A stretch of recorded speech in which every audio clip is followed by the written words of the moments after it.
Assalamualaikum warahmatullahi wabarakatuh.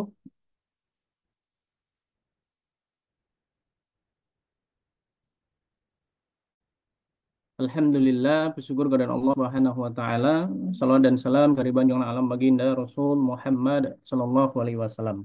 Yang sama kita hormati Wakil Rektor 1 Bidang Akademik dan Kelembagaan, Bapak Profesor Dr. Azhari Akmal Tarigan MAG. Yang sama kita hormati Ketua Lembaga Penelitian dan Pengabdian kepada Masyarakat, Bapak Profesor Dr. Nispul Khairi MAG. Yang sama kita hormati Ketua Pusat Pengabdian LP2M, Bapak Putra Priadi Siregar. Kemudian ke- Bapak Kepala Pusat Penelitian, Ibu Sekretaris LP2M, Bapak Ibu dosen UIN Sumatera Utara yang sudah berhadir bersama kita dalam Zoom meeting di pagi hari ini. Izinkan saya menjadi MC yang akan memandu acara sosialisasi pada hari ini sampai acara ini selesai. Sebelum kita memulai, mari kita buka acara kita pada pagi hari ini dengan mengucapkan lafaz basmalah. Bismillahirrahmanirrahim. Bismillahirrahmanirrahim. Selanjutnya kami mintakan sambutan ya dari Bapak Ketua Lembaga Lembaga Penelitian dan Pengabdian kepada Masyarakat, Bapak Profesor Dr. Nispul Khairi MAG. Kami silahkan. Baik. Bismillahirrahmanirrahim. Assalamualaikum warahmatullahi wabarakatuh.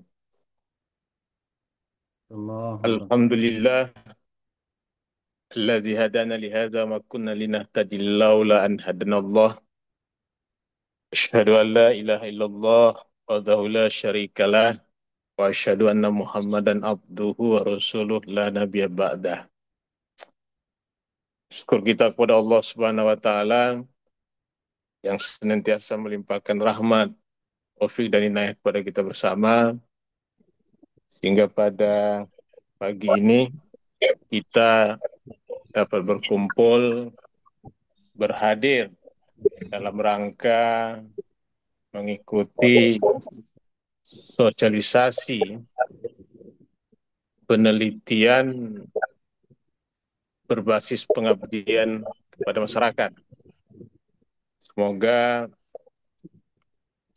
ikut-sertaan kita mengikuti kegiatan kita ini akan memotivasi diri kita untuk menuangkan pikiran-pikiran kita menjadi sebuah proposal dan kita turut serta berpartisipasi eh, terhadap kegiatan ini ke depan. Salam dan salam atas junjungan kita Nabi besar Muhammad SAW. Semoga kita akan mendapatkan syafaat beliau di akhir mahsyar kelak adanya nanti. Hormat saya dan saya muliakan Rektor 1 UIN Sumatera Utara, Bapak Profesor Dr. Haji Azhari Akmal Tarigan MAG, Ibu Sekretaris LP2M, Ibu Reni, kemudian Kapus PKM, Pak Putra Siregar, mungkin juga berhadir Kapus Penelitian dan Penerbitan Pak Irwan, Kapus PSGA, kawan-kawan di lingkungan LP2M, saudara moderator, bapak-bapak, ibu-ibu, selaku peserta sosialisasi penelitian berbasis pengabdian kepada masyarakat. Eh, Bapak-bapak, ibu-ibu, dan saudara-saudara sekalian, penelitian berbasis pengabdian kepada masyarakat atau sering kita sebut dengan CBR ya, Community Based Research. Ini metode yang melibatkan masyarakat dalam proses penelitian untuk menghasilkan produk yang bermanfaat bagi masyarakat dan peneliti. Jadi kita mencoba membangun bagaimana hubungan baik dengan komunitas.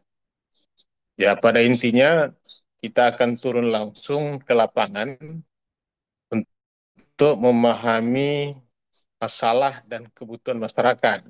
Dan saya pastikan kita akan banyak dihadapkan dengan berbagai tantangan dalam penelitian ini. Tapi itu bukan sebuah persoalan. Ini menjadi tantangan kita selaku dosen dalam rangka menerjemahkan kebutuhan dan keinginan masyarakat yang nanti kita rumuskan dalam kerangka teori yang ada. Penelitian berbasis pengabdian masyarakat ini menjadi program rutinitas LP2M. Setiap tahun dalam dalam apa namanya konstruksi Litap Dimas. Jadi di Litap Dimas itu ada penelitian yang berbasis pengabdian masyarakat. Dan itu tak pernah sama. Dahulu penelitian di bawah tata kelola Pak Irwan Fadli, kemudian baru pengabdian masyarakat di bawah organisir Pak Putra. Tahun ini kita memang dihadapkan persoalan yang sangat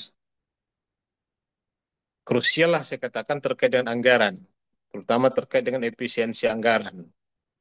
Tadi eh, anggaran penelitian kita itu di, dialihkan yang semula ya hampir mendekati 5M saya katakan, tapi dialihkan sangat relatif sedikit. Belakangan ini dikembalikan.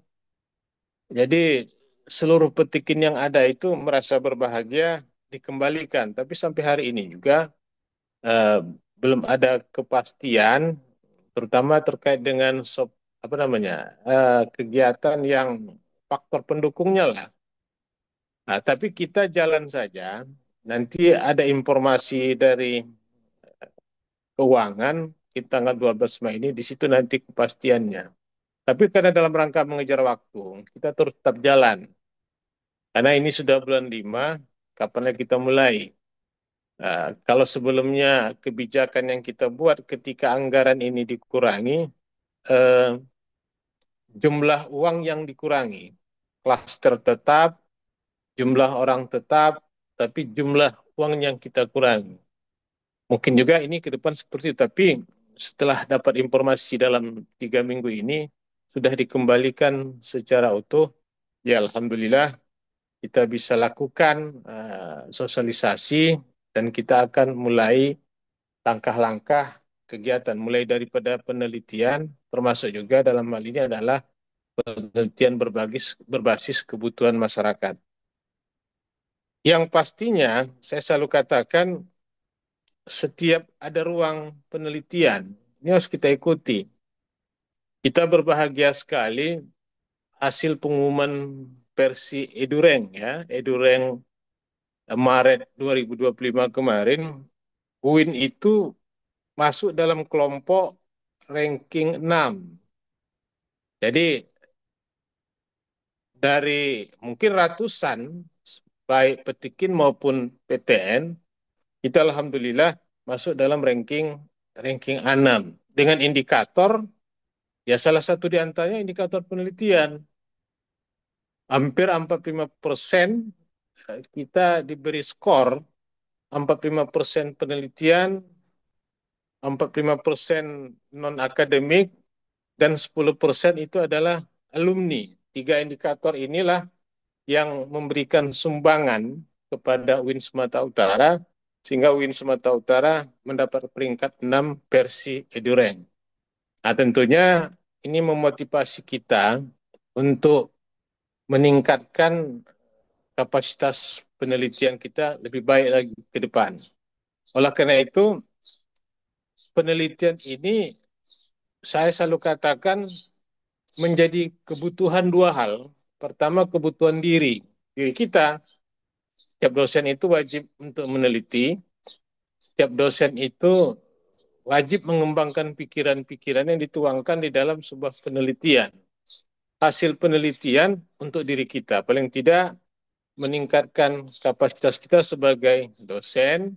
Dan ini nanti kan juga pasti orientasinya kepada kesejahteraan kita dalam rangka naik pangkat, kemudian naik jabatan dan lain sebagainya. Yang kedua, kebutuhan institusi, baik kebutuhan prodi ataupun kebutuhan UIN Sumatera Utara sendiri.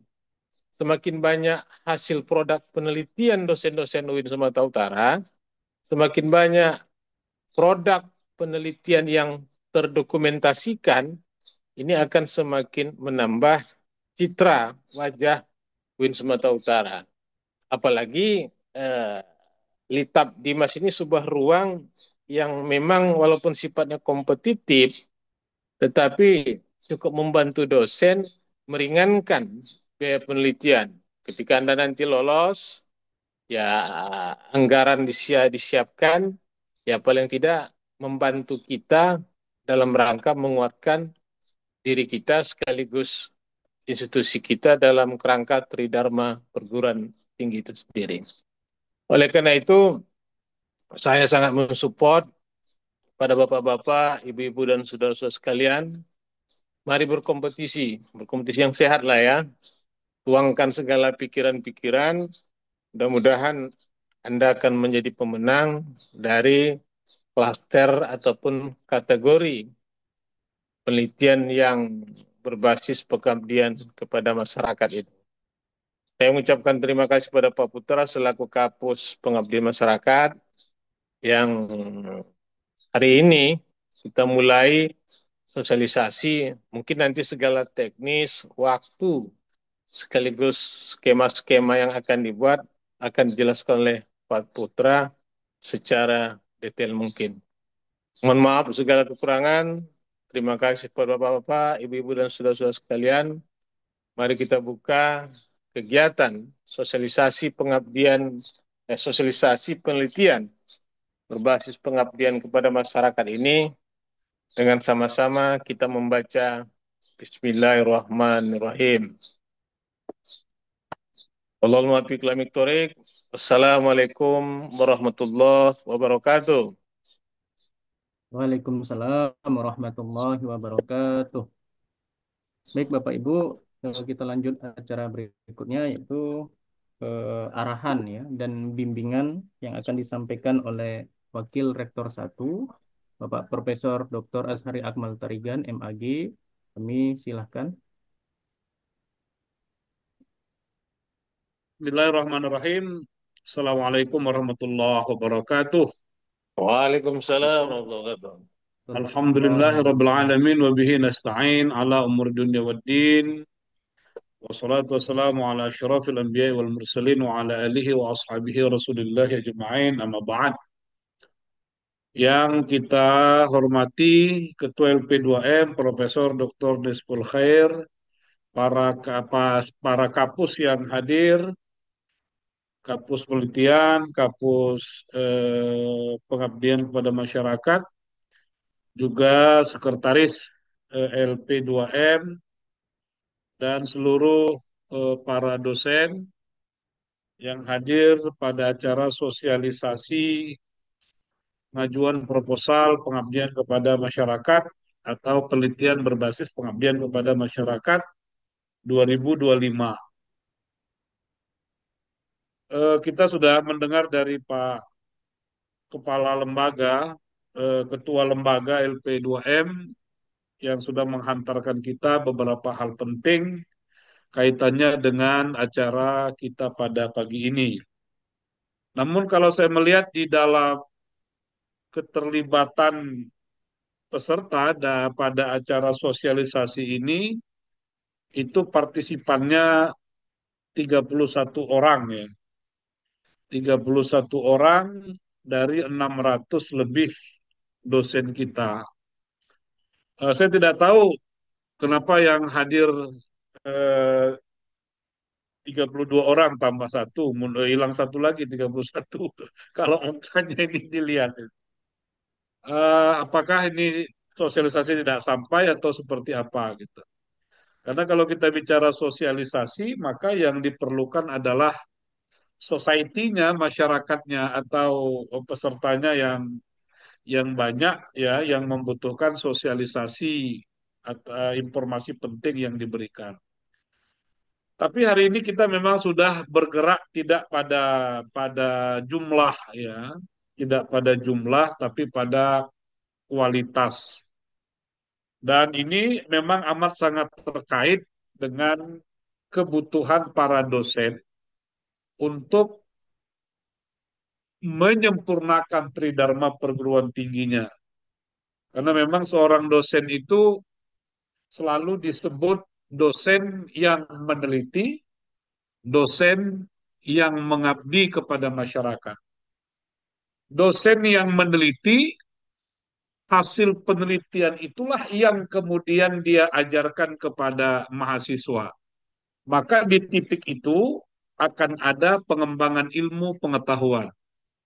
Dosen yang mengabdi kepada masyarakat, dari pengabdian kepada masyarakat itulah sang dosen akan bisa mengangkat atau mengabstraksikan realitas yang ada di masyarakat ke arah teoritik, ke arah akademik untuk dianalisis, lalu nanti turun balik lagi ke masyarakat. Jadi sebenarnya kerja-kerja kita ini sebagai dosen itu kalau boleh disebut ya kerja bolak-balik itu, kerja ulang-alik. Karena kalau dosen yang tidak meneliti, dosen yang tidak menulis, dosen yang tidak mengabdi kepada masyarakat, bisa dipastikan dia tidak akan pernah mampu mengembangkan ilmu pengetahuan itu. Bisa dipastikan. Karena pengembangan ilmu pengetahuan itu hanya dilakukan lewat riset. Pengembangan ilmu pengetahuan itu hanya bisa disempurnakan lewat pengabdian kepada masyarakat. Dia meneliti, diangkat ke arah teoritik, dia mengabdi, diangkat ke arah teoritik, lalu ditelaah, diturunkan kembali untuk perbaikan, memberikan solusi atau penyempurnaan-penyempurnaan. Inilah filosofi kenapa Tridharma itu tidak bisa dipisah-pisah bagi seorang seorang dosen. Jadi kita bukan hanya melaksanakan Tridharma pendidikan aja ya, tapi harus melakukan penelitian dan pengabdian kepada masyarakat. Syukurnya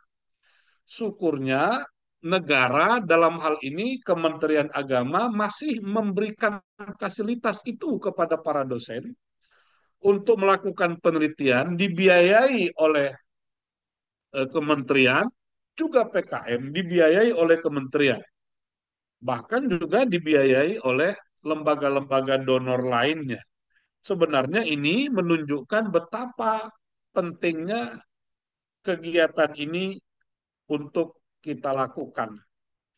Nah, saya ingin mengatakan kalau nanti, tapi saya belum punya data ya, ada keinginan untuk melakukan pendataan itu supaya kita bisa melihat peta dosen kita gitu. Apakah setiap tahun minimal minimal setiap tahun atau sebenarnya paling bagus satu semester dosen-dosen kita melahirkan karya ilmiah tidak? Apakah dalam bentuk buku ataupun dalam bentuk artikel? Tapi asasnya tetap sama.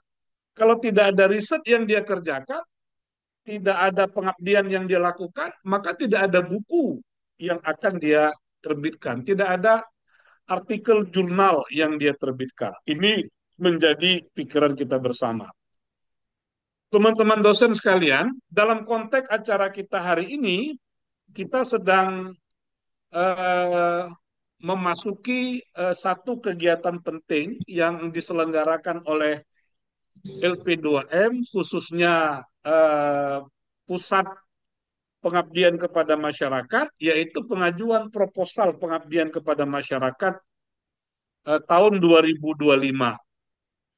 Sejatinya Bu Rektor ingin hadir pada hari ini, tapi karena beliau ada tugas penting di Jakarta, dan kita satu di antara dua kampus, ya. Sebelumnya ada 4 kampus yang melaksanakan sekolah rakyat, tapi belakangan kabarnya 2 kampus belum bisa 2025, tapi UIN maju terus, dan kita 2025 ini insya Allah akan menyelenggarakan sekolah rakyat dengan mengambil kampus di tebing tinggi. Ini sebuah kepercayaan pemerintah yang besar kepada UIN Sumatera Utara, dan Bu Rektor mengkomunikasikan itu lintas kementerian, ya, baik dari Kementerian Sosial juga beberapa kementerian lain. Ini yang sedang beliau kerjakan di Jakarta, sehingga tidak bisa hadir pada hari ini. Namun beliau menitipkan kepada saya, ya, pertama, pentingnya kita untuk memperhatikan program prioritas Menteri Agama 2025-2029. Nanti silakan didiskusikan Pak Putra, tapi dalam pandangan saya, pengabdian kepada masyarakat atau penelitian berbasis pengabdian kepada masyarakat yang kita beri kesempatan tahun 2025 itu harus menyentuh kebijakan Kementerian Agama sebagai tafsiran atas asta citanya Presiden Pak Prabowo. Jadi kita ingin menerjemahkan kebijakan Kementerian Agama itu dalam bentuk pengabdian kepada masyarakat. Ini menjadi penting agar kita semua memiliki sikap tegak lurus kepada Kementerian Agama dalam konteks pengabdian kepada masyarakat yang sudah digariskan. Ya sebenarnya semua aspek, ya, tapi dalam konteks pengabdian kepada masyarakat, bagaimana teman-teman bisa mengarahkan proposalnya itu kepada program Kementerian Agama. Yang pertama itu adalah kerukunan dan cinta kemanusiaan. Ini bahasa lain dari kurikulum cinta yang memang digagas oleh Kementerian Agama. Tapi kurikulum cinta ini bukan makna cinta remaja-remaja. Tapi kurikulum cinta itu mengembangkan cinta dalam membangun relasi kehidupan sosial kita. Antar umat beragama atau dalam konteks keberagamaan kita. Jadi cinta ini menjadi penting, bagaimana saling menghormati, menghargai, memberi ruang, tidak ada diskriminasi, macam-macam lah yang kaitannya dengan itu. Muaranya memang agar terbangun suasana kerukunan, ya, suasana kerukunan. Saya baru baru saja kemarin 2 hari mengikuti workshop eh, pembangunan iklim toleransi, iklim kerukunan bersama Setara Institut. Ada yang menarik, titik temu, ya, titik temu paus, ya, titik temu paus yang baru saja meninggal dunia, ya, Pupe baru saja meninggal dunia kemarin, dengan Menteri Agama Kiai Haji Profesor Nasruddin Umar. Titik temu cara berpikir mereka tuh begini, kerukunan itu bukanlah ketika kita tidak saling mengganggu, tidak saling mengancam, tidak saling apa ya, tidak saling ya mengganggu, bukan itu yang disebut dengan kerukunan itu. Tapi kerukunan juga menghantarkan kita pada satu sikap untuk berkolaborasi, membangun tatanan kehidupan yang lebih baik untuk kepentingan bersama, iklim sosial yang damai. Dengan kata lain, eh, bergerak dari kerukunan pasif kepada kerukunan yang lebih aktif. Jadi kalau kita rukun tapi tidak memiliki ruang-ruang perjumpaan sosial, kita tidak memiliki titik-titik temu sosial atau kata yang tepat itu ruang perjumpaan lah, maka sebenarnya itu bukan kerukunan yang diinginkan gitu. Rukun bukan sekedar sekedar tidak tidak bertengkar, tidak konflik gitu, tapi ada kolaborasi kerjasama ya, ada saling memahami.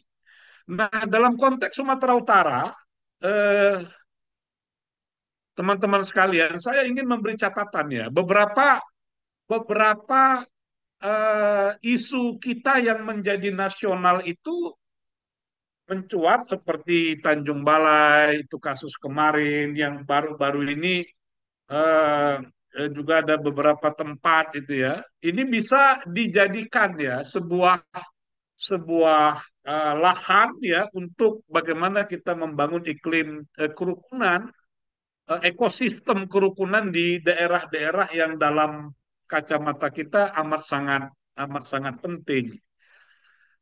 Ternyata kemarin itu kita menemukan best practice ya. Ini kalau kalau mau PKM-nya keluar saya nggak tahu, tapi kalau dananya ada itu bagus sekali. Di Semarang itu punya punya sejarah yang amat bagus ya. Di Kupang juga ternyata punya punya tradisi, punya cara yang bagus untuk membangun itu. Dan mereka itu punya keunggulan, ruang-ruang sosial itu bisa diciptakan bersama. Saya membayangkan bagaimana kita bisa memberikan kontribusi untuk menciptakan ruang-ruang bersama yang memungkinkan terjadinya perjumpaan sosial antar berbagai agama, berbagai etnik, bahkan juga dengan kelompok-kelompok minoritas. Ini menjadi satu isu yang menurut saya penting untuk kita perhatikan. Yang kedua, yang menjadi prioritas Kementerian Agama itu adalah ekoteologi, ya. Ekoteologi atau teologi lingkungan itu. Saya dulu pernah pernah membaca artikelnya Pak Salam ini tentang teologi lingkungan, dan saya juga sudah menulis teologi lingkungan itu di buku Teologi Kesehatan Masyarakat.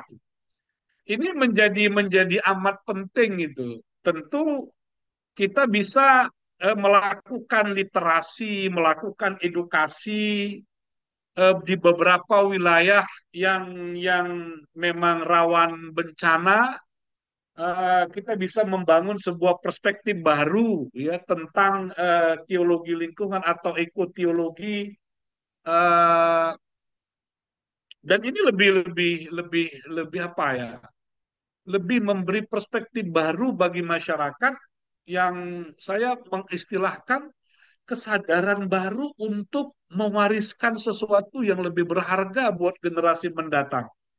Jadi warisan itu sebenarnya ada dua gitu. Warisan secara personal, kita hari ini yang semua jadi orang tua, mewariskan apa buat anak-anak, yes, itu oke gitu. Tapi sebagai society, sebagai sebuah masyarakat, sebagai sebuah komunitas, kira-kira alam yang seperti apa gitu, dunia yang seperti apa, lingkungan seperti apa yang akan kita wariskan kepada generasi kita mendatang. Eh, Anak cucu kita akan melanjutkan dunia, melanjutkan bumi yang sekarang kita huni. Tapi seperti apa yang akan kita tinggalkan buat mereka? Kira-kira ini menjadi satu isu yang penting juga. Yang ketiga, layanan keagamaan berdampak. Kita sudah sama baca ya, sama membaca bahwa Kementerian Riset dan Teknologi Pendidikan Tinggi itu kan sudah mendalami karena masih baca di media massa ya, belum belum melihat dokumen resmi. Karena kalau media massa ini eh, terpelintir, apakah kurikulum Merdeka itu berjalan seiring dengan berdampak pendidikan yang berdampak atau menggantikan ini yang belum belum dari sisi dokumen resmi belum belum ada saya pegang.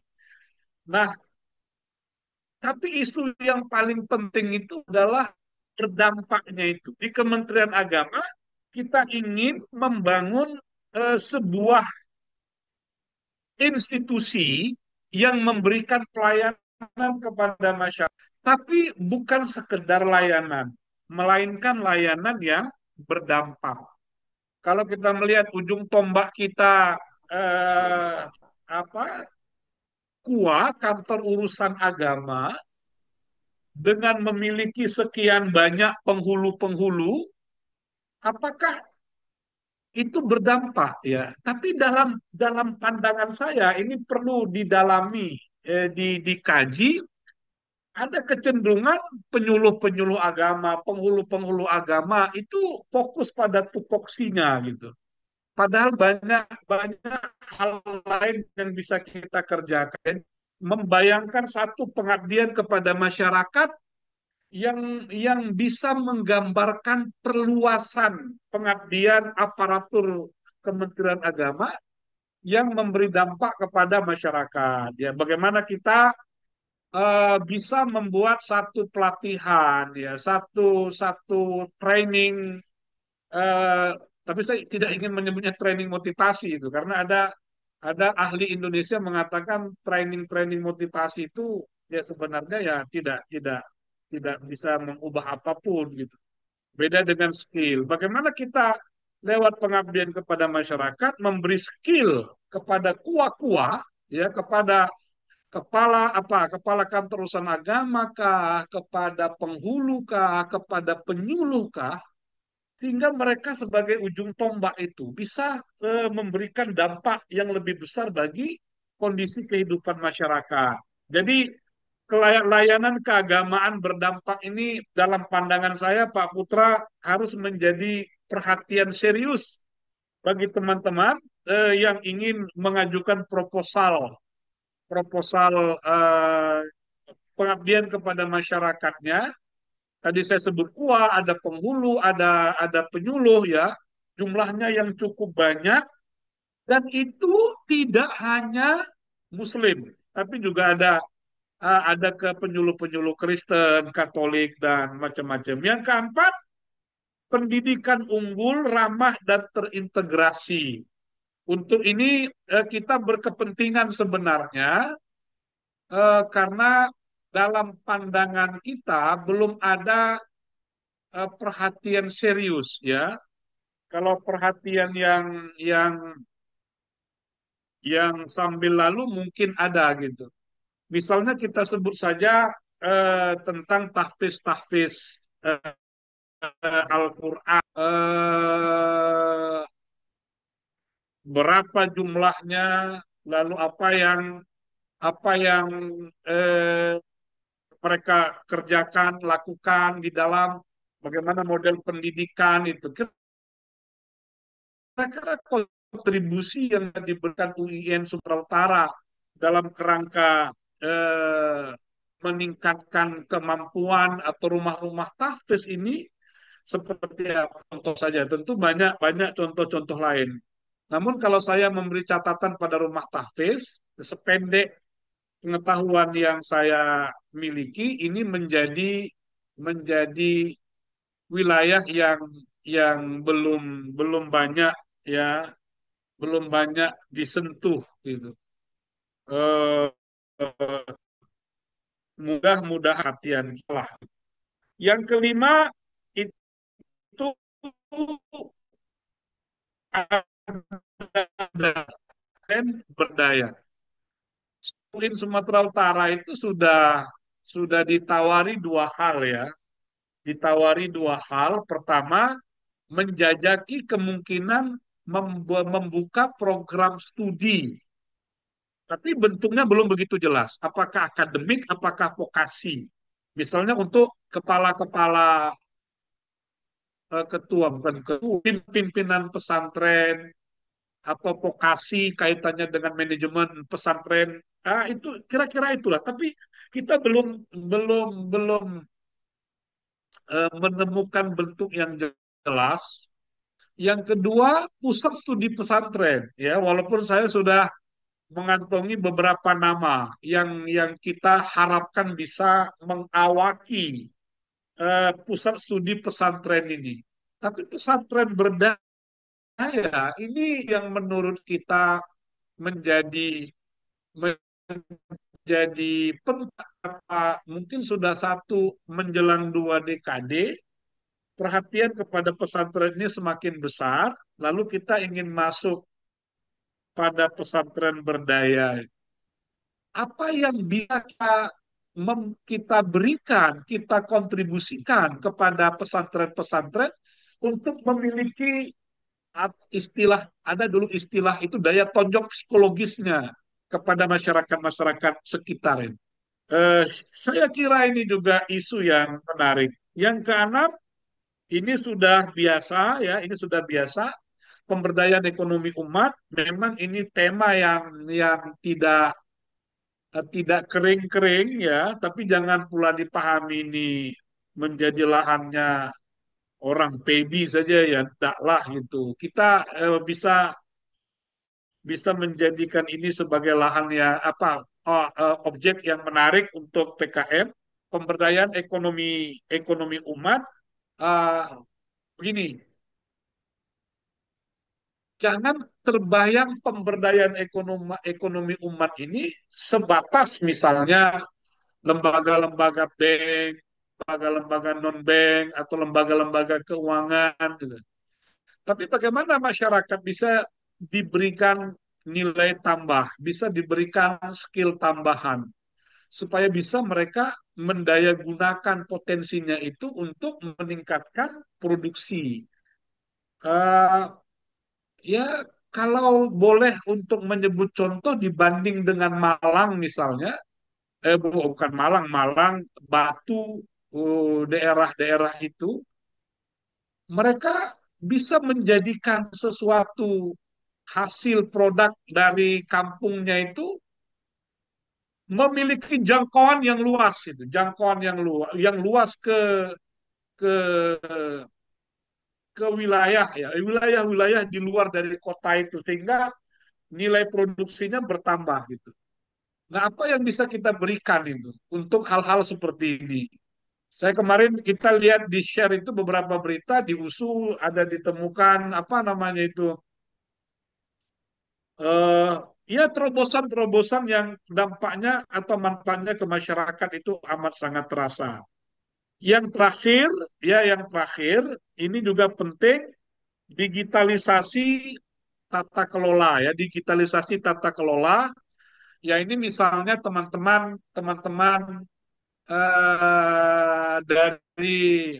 dari ilmu komputer, dari saintek, teknologi informasi, untuk menyebut contoh saja, apa kontribusi yang bisa kita berikan kepada masyarakat lewat PKM, ya lewat PKM yang yang eh, yang sifatnya itu modernisasi tata kelola, digitalisasi, sebutlah majelis taklim, STM gitu. Nah, belakangan ini kan ada beberapa lembaga itu yang mencoba untuk masuk ke masjid gitu ya. Ada digitalisasi masjid, fokusmu, tak apa-apa namanya. Ada yang mencoba untuk itu. Ini menjadi perhatian kita ya, supaya kita berharap digitalisasi tata kelola ini membuat lembaga-lembaga civil society dalam konteks keagamaan ada di masyarakat berkembang, berdaya lebih besar. Jadi kalau dalam bahasa saya, bagaimana menerjemahkan STM yang tidak ngurusi fardu kifayah, yang tidak hanya ngurusi tahtir tahlil lalu selesai. Bagaimana memberdayakan majelis taklim dengan membangun sebuah sistem digital, apakah potensi pasar dan seterusnya itu. Eh, Majelis taklim, pengajian-pengajian ibu-ibu dan seterusnya. Remaja-remaja masjid, ada banyak hal yang bisa kita kerjakan lewat pengabdian kepada masyarakat. Jadi teman-teman sekalian, 7 program ini ya, dan kita komitmennya LP2M memberi prioritas kepada teman-teman yang fokus pada satu di antara 7 isu-isu yang menjadi program prioritas Kementerian Agama. Saya kira ini sangat penting bagi kita dan kita berharap supaya ini bisa menjangkau, kalau direkam mungkin bisa diberikan dosen-dosen kita, semakin banyak proposal yang masuk itu akan semakin baik. Problem kita ini memang data, tapi nanti mungkin kalau Pak Putra punya data, juga Pak Irwan punya data, untuk membanding-bandingkan itu pada periode ini seberapa jauh perkembangan kita 2023, 2024, dan hari ini 2025. Boleh ke belakang 2022. Dan teman sekalian, hari ini sebenarnya genap 2 tahun ya, genap 2 tahun kepemimpinan rektor kita, Ibu Profesor Dr. Hajah Nur Hayati, dan kemarin saya juga sudah menulis apa yang capaian yang telah diraih oleh UIN Sumatera Utara di bawah kepemimpinan Bu Rektor, dan penelitian PKM ini seperti disebut Pak Nispul tadi itu sangat tepat sekali memberikan kontribusi yang besar dalam posisi UIN di sistem perankingan yang ada. Dan kita selalu berupaya karena ini nggak bisa kita abaikan. Nggak bisa kita bilang UIN Sumatera Utara nggak terlalu penting dengan ranking-ranking itu. Nggak bisa, karena bagaimanapun orang akan melihat posisi kita itu di mana posisi kita di Iduren, di mana posisi kita di QS 100, di mana posisi kita disinta, macam-macam. Mau tidak mau kita harus masuk pada, saya menyebutnya dengan perangkap perangkap rankingan itu yang kita tidak punya alternatif lain. Tapi karena itu juga besar, coba terus mengejar itu. Selamat kompetisi, selamat ya dalam kerangka memperkokoh posisi kita. Nah, ini menjadi kata kunci yang ingin saya sampaikan di akhir sambutan ini. Teman-teman, kita sudah di 2 tahun ya, di 2 tahun kita sudah melakukan pencapaian yang luar biasa. Ini running well saja ini sebenarnya akreditasi program studi oke, yang lain-lain juga sudah oke, walaupun banyak hal yang harus kita perbaiki, kita sempurnakan ya. Tapi dalam visi terbaru UIN Sumatera Utara, karena kita sudah habis kerangka 2024 yang lalu, di 2025 ini visi kita yang menjadi acuan dalam menyusun lensa itu adalah rekognisi internasional. Rekognisi internasional, kita tidak lagi bicara menjadi eh, universitas kelas dunia. Kita jujur saja kita nggak mampu untuk itu. Menjadi universitas kelas dunia dalam beberapa tahun ke depan kita tidak bisa mencapai itu. Tapi rekognisi internasional itu amat sangat memungkinkan, yang ditunjukkan dengan publikasi-publikasi internasional, dengan rekognisi dosen-dosen kita yang diakui. Ya, saya selalu menyebutnya ya, jangan jangan hanya Pak Irwan Padli sendiri gitu, tapi akan lebih banyak dosen-dosen kita yang bisa nanti Pak Putra ini insya Allah akan mendapat apa reviewer, jadi jurnal kesehatan terkenal dunia. Kira-kira begitulah ya yang menjadi mimpi-mimpi kita ke depan. Insya Allah semua kita bisa. Terima kasih Pak Bagus yang sudah menghantar acara ini. Teman-teman sekalian, mari kita berserah diri dan bersemangat untuk melahirkan proposal-proposal terbaik. Demikian, Assalamualaikum warahmatullahi wabarakatuh. Waalaikumsalam warahmatullahi wabarakatuh. Terima kasih kepada Bapak Wakil Rektor 1, Pak Profesor Dr. Azari Akmal Tarigan, yang telah memberikan arahan motivasi, semoga menjadi inspirasi bagi kita, Bapak Ibu dosen, nanti dalam menyusun proposal yang akan diajukan dalam proposal PKM tahun 2025 ini. Bapak Ibu hadirin, acara terakhir yang kita tunggu-tunggu, yaitu sosialisasi pengajuan proposal PKM BOPTN UIN Sumatera Utara Medan tahun 2025. Dalam hal ini akan langsung disampaikan oleh Bapak Kepala Pusat PKM, Bapak Putra Apriyadi Siregar. Kamu dapat disilakan. Pak Dokus. Ya, halo, halo. Ah, ya, ya. Bismillahirrahmanirrahim. Ya, Assalamualaikum warahmatullahi wabarakatuh.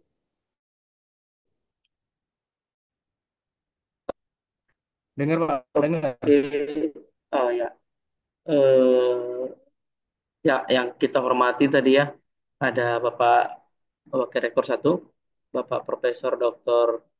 Hajari Akmal Tarigan.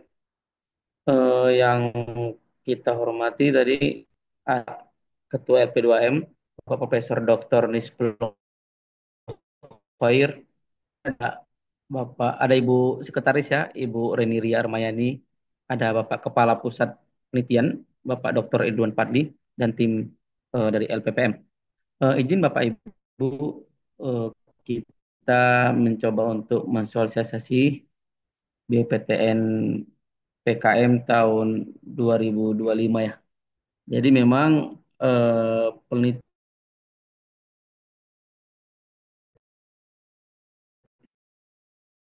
EPKM ini dari pihak Kementerian Agama juga agak lama mengeluarkan SBM. Jadi pihak Kasubtim Pengabdian Masyarakat itu kemarin tidak bisa berani sebelum keluar ya, gitu ya. Jadi ketika keluar SBM baru agak cepat memang, cuman eh, kait dengan efisiensi ternyata terjadi apa ya balik anggaran ya. Jadi misalnya kemarin harusnya ada dipotong, tiba-tiba dibalikan lagi ya. Jadi mungkin juga nggak tahu, tiba-tiba mungkin nanti mana tahu nanti ada kebijakan tertentu, nanti akan kita mengikuti regulasinya. Ya, untuk BOPTN ini kita mengacu kepada Juknis terbaru ya, Juknis yang dikeluarkan oleh Kementerian Agama, yaitu Juknis Program Bantuan Pengabdian kepada Masyarakat pada Perguruan Tinggi Keagamaan Islam tahun 2025. Memang UIN Sumatera Utara itu salah satu yang bersyukur karena memang anggaran pengabdian ini masih ada. Jadi masih ada beberapa satker PT KIN yang eh, yang PKM-nya itu nol, itu ada. Itu ada beberapa PT KIN. Karena memang tidak semua PT KIN itu anggaran BPTN-nya dibalikan. Jadi ada beberapa yang dipotong 50%, ada yang 75%, ada yang balik full ya. Nah, jadi kita bersyukur memang dana kita, kalau yang terakhir dikonfirmasi itu sudah dibalikkan untuk BPTN ya. Tetapi juga kita masih menunggu hasil fixnya ya. Kemudian kita juga kemarin sudah sampaikan oleh Bapak WR1 ya terkait dengan prioritas daripada programnya Menteri Agama. Jadi sudah sampaikan oleh Bapak WR1 tadi itu, dari BPTN juga. Bahkan untuk di KKI nanti juga dan berbagai bentuk pengabdian itu kita akan mengacu ke program prioritasnya Menteri Agama gitu ya. Jadi memang ke depan itu berbagai kegiatan pengabdian itu akan diarahkan ke program-program prioritas tersebut. Kita juga akan mengacu kepada Arkan ya, Arkan 2025 dan 2029. Jadi mungkin bisa saja nanti beberapa kegiatan-kegiatan itu akan mengacu kemarin. dikarenakan BPTN ini berbasis SBM, maka Bapak Ibu juga harus memperhatikan bentuk laporan keuangan nanti. Mungkin itu agak beda dengan penelitian ya. Kalau penelitian dia berbasis SBK, jadi memang Bapak Ibu eh, mungkin rupiah per rupiahnya tidak terlalu detail gitu ya.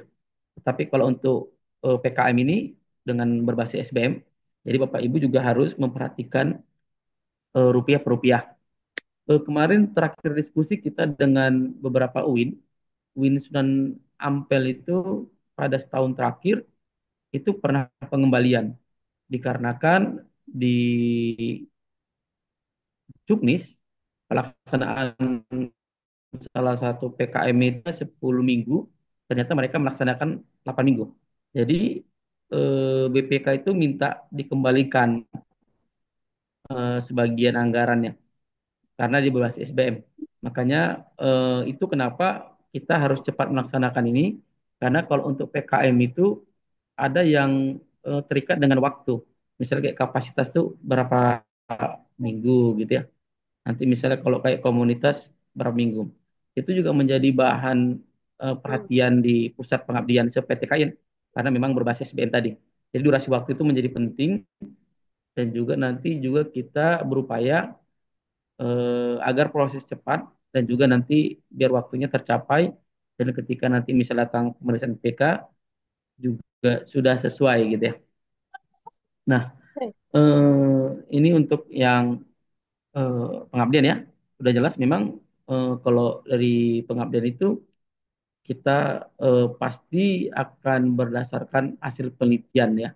Jadi bentuk pengabdian itu sudah pasti berdasarkan hasil penelitian, apakah penelitian pribadi ataupun penelitian orang lain. Di mana kita harapkan misalnya memang ada partisipasi daripada kelompok yang menjadi partisipan dalam pengabdian kita. Makanya memang untuk BPTN PKM ini semua desain metodologinya harus menggunakan metodologi daripada pengabdian. Jadi beberapa periode lalu misalnya masih ada bentuk metodologi yang dibuat itu metodologi penelitian. Jadi memang itu menjadi catatan reviewer juga.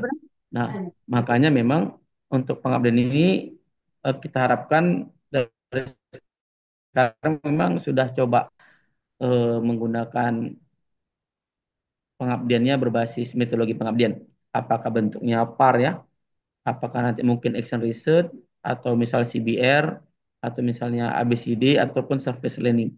Atau mungkin ada beberapa bentuk metodologi penelitian lainnya. Nah, izin Bapak Ibu, memang dalam juknis terbaru ya, juknis penelitian ataupun pengabdian, ada catatan di penutup itu bahwa proposal naratif dan RAB itu tidak boleh ada identitas peneliti. Jadi mungkin Bapak Ibu juga harus nanti memastikan bahwa di cover dan di RAB itu tidak boleh ada nama Bapak Ibu. Kenapa? Karena harapan daripada Kementerian Agama itu bahwa prosesnya memang double blind ya.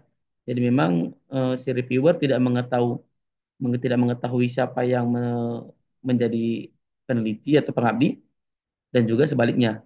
Jadi memang dia lebih fair dan lebih transparan.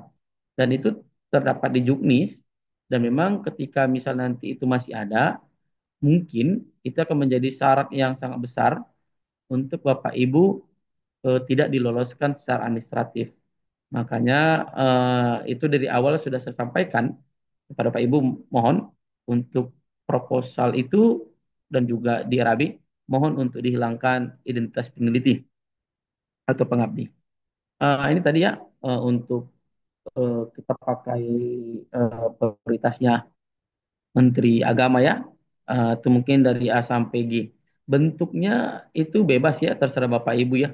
Mau bentuk kegiatannya apakah bentuk pendampingan, apa bentuk pelatihan, atau misalnya penguatan gitu ya. Kita memprioritaskan seperti ini. Ketika misal nanti ada di luar ini, ya mungkin nanti bisa lulus, tetapi juga tergantung nilai dari viewer ya. Tetapi kalau untuk prioritas kita ketika nilai misalnya sama, nilainya sama bobotnya dari viewer, maka kita akan lebih memprioritaskan yang ini. Maka dari awal sudah kita sampaikan. Dan juga tambahan itu pengabdian berbasis gender dan anak. Dan ini juga menjadi salah satu tagihan untuk LP2M, khususnya untuk Kepala Pusat Gender dan Anak. Dan beliau menitipkan, minta tolong untuk masukkan menjadi salah satu prioritas kita, itu pengabdian berbasis gender dan anak. Jadi mungkin Bapak Ibu nanti juga bisa mengeksplorasi bentuk pengabdian berbasis gender dan anak. Seperti kata Bapak WR tadi, dan juga bahwa memang untuk skala prioritasnya kita akan lebih prioritaskan misalnya ada yang internasional, dan memang kalau memang tidak ada itu akan kita prioritaskan yang mungkin skala nasional ataupun lokal gitu ya. Jadi memang kita itu lebih prioritaskan ke sana karena memang juga terkait dengan rekognisi internasional tadi. Nah, berapa jumlah proposal yang diterima hingga sampai saat ini Pagu Anggaran itu kita menyiapkan 18 proposal. Tetapi mungkin bisa jadi perubahan, misalnya terjadi penurunan anggaran dari Kementerian Agama, ya bisa jadi itu akan berkurang gitu ya. Apakah nanti mungkin yang dikurangi uangnya atau mungkin dikurangi jumlah pengabdinya atau proposalnya gitu. Nah, itu nanti akan menjadi kajian lebih serius nanti. Tetapi hingga sampai saat ini proposalnya itu kita agendakan itu 18 proposal sesuai dengan pagu anggaran yang ada saat ini. Karena memang terjadi fluktuatif ya. Kemarin dikurangi, baru dibalikan lagi gitu. Tapi memang sampai saat ini hasil diskusi di Kepala Pusat Pengabdian itu dananya masih aman dan masih balik lagi. Nah, untuk klaster yang pertama yang akan kita buka itu adalah klaster bantuan pengabdian kapasitas. Jadi memang ini klaster yang baru kita buka, di mana kita berharap kapasitas itu menjadi salah satu yang penting untuk kita untuk memunculkan para pengabdi-pengabdi yang baru gitu ya, atau yang baru asisten ahli mencoba untuk melakukan pengabdian. Nah, ini juga tetap harus pakai metodologi pengabdian. Pelaksanaannya itu minimal 8 minggu. Makanya saya izin Bapak Ibu memang waktu ini menjadi salah satu sangat yang penting karena berdasarkan diskusi kita di PTKIN lain, ini menjadi salah satu temuan. Jadi ketika misal kurang dari waktu yang dijalankan, maka diminta ada sedikit pengembalian gitu ya. Nah, untuk ketua dan anggota jelas tidak boleh ada tagihan outcome ya. Karena memang di di peraturan terbaru kayaknya yang punya tagihan tuh ada gambar merah dan kuningnya. Jadi memang tidak bisa mensubmit. Jadi memang sudah auto blocking yang dilakukan oleh eh, Lita Bimas ya. Dan di sini ya, dia bisa individu ya, dan juga harus minimal 2 mahasiswa yang dimasukkan. Jadi izin Bapak Ibu untuk yang juknis ini, mohon Bapak Ibu mungkin membaca secara detail ya. Jadi misalnya kayak minimal itu 2 mahasiswa, mohon 2 mahasiswa gitu ya. Jadi misalnya nanti 1 mahasiswa yang dimasukkan, maka secara administratif akan menjadi masalah gitu ya. Nah, itu mungkin coba nanti dibaca detail di juknisnya. Dan pengusul itu hanya jabatan asisten ahli bagi dosen dan penyesuaikan bagi selain dosen. Outputnya jelas dia ada logbook, laporan akademik, laporan pertanggungjawaban keuangan. Dikarenakan ini SBM, Bapak Ibu mohon memang membuat atau melaksanakan realisasi anggaran nanti ketika lulus itu memang detail rupiah per rupiah karena dia berbasis SBM. Nah, draft artikelnya ini Sinta 6 ya. Jadi memang tidak terlalu ribet. Nah, untuk outcome-nya Sinta 6 ya. Pada 2 tahun terakhir nanti baru kemudian Haki dan juga link berita atau link Google video berdurasi 5 menit. Jadi memang kemarin kita bersepakat bentuk salah satu bentuk kegiatan itu bentuk outcome itu kita minta dibuatkan video hasil diskusi itu agar ketika misalnya nanti datang pemeriksaan juga kita bisa menunjukkan bentuk kegiatan pengabdian yang dilakukan. Jadi memang ketika memang pengalaman beberapa kepala pusat pengabdian lain di PT KIN, ketika ditunjukkan video itu memang BPK itu lebih lebih percaya gitu ya, dan lebih apa ya, lebih memudahkanlah prosesnya. Maka itu kemarin kita masukkan ke dalam outcome ya untuk dibuatkan di dalam juknis. Maksimal dananya 20 juta, tapi mungkin Bapak Ibu ini juga akan bisa terjadi perubahan. Tapi di anggaran itu maksimal itu kita buat 20 juta. Dan nanti misalnya bisa saja ya, bisa saja nanti misalnya ketika yang 20 juta mungkin terjadi perubahan nanti bisa penyesuaian. Untuk bantuan selanjutnya berbasis moderasi beragama ini menjadi juga salah satu apa ya prioritasnya Bapak Menteri ya. Jadi berbasis moderasi beragama dan pelaksanaannya itu 20 minggu. Nah, ini menjadi sebuah catatan lah ya. Seperti saya bilang tadi, berbasis waktunya itu dia minimal 12 minggu. Hampir sama, cuman di sini perlu Bapak Ibu perhatikan bahwa pengusulnya itu memiliki anggota minimal 2 orang. Jadi Bapak Ibu nanti satu, anggota 2 orang, berarti ada 3 orang sebagai pengabdinya dan minimal 2 orang mahasiswa. Jadi memang ada beberapa perbedaan mungkin kata per kata dalam setiap klaster ya. Jadi mungkin Bapak Ibu mohon untuk mencermati, membaca lebih detail gitu. Nah, kemudian jabatannya sekurangnya lektor bagi dosen dan menyesuaikan bagi selain dosen gitu ya. Jadi kalau tadi dia bisa asisten ahli, kalau untuk yang moderasi beragama dia lektor. Di mana dana maksimalnya 40 juta yang dianggarkan per proposal. Nah, untuk outputnya sama ya. Isian logbook ya, laporan akademik, laporan pertanggungjawaban, dan draft artikel di Sinta 3.